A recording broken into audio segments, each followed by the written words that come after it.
Vedat Aydın di sala 1953 de li gundê Heciya Kurdên Girêdayê Bismilê ji dayîk dibe.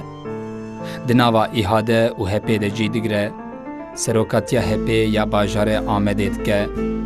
Pêncê tirmeha sala 1991 de polîsan Vedat Aydın ji mala wî birin û piştî vê du rojan li madenê mirî hate dîtin.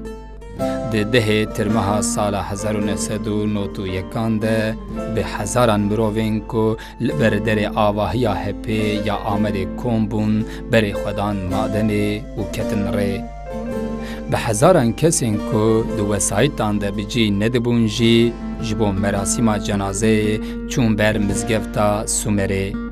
Kesên ku gihîştin madenê jî bi dey hezaran zêdetir bûn. Hemûyan erebeyên xwe bi pûşiyên kesk, sor û zerxemilandibûn. Karkeran karberda, jin ji malê derdiketin û esnafan dikan girtin û tevlî cenazeyê Vedat Aydın bûn. Jin, zarok, keçên ciwan, kal û pîr jî bi duruşman konvoy pêşwazî kirin û bi hezaran erebe ketin nava bajarê Amedê. Wê rojê li Amedê jiyan sekinî bû. Di dîroka Amedê de cara yekem bû ku ew qas leşker jî kom bûbûn. Konvoy di ofîsê re derbas bû. Rê ji aliyê polîsan ve hatibû girtin. Ji bo ku gel bi konvoyê negihîje hev, serê kuçeyan hatibûn girtin.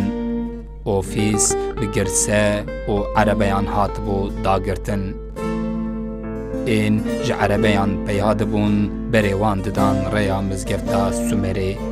Piştî ku dey hezaran mirovan nimêja cenazeyê kirin, ber bi deriyê Mêrdînê ve bi rê ketin. Hêzên ewlehiyê yên dewletê tehamûlê vê xwedî derketinê nekir û êrişî gel kir. Di encama vê artêşê de bi dehan kes mirin û gelek jî birîndar bûn.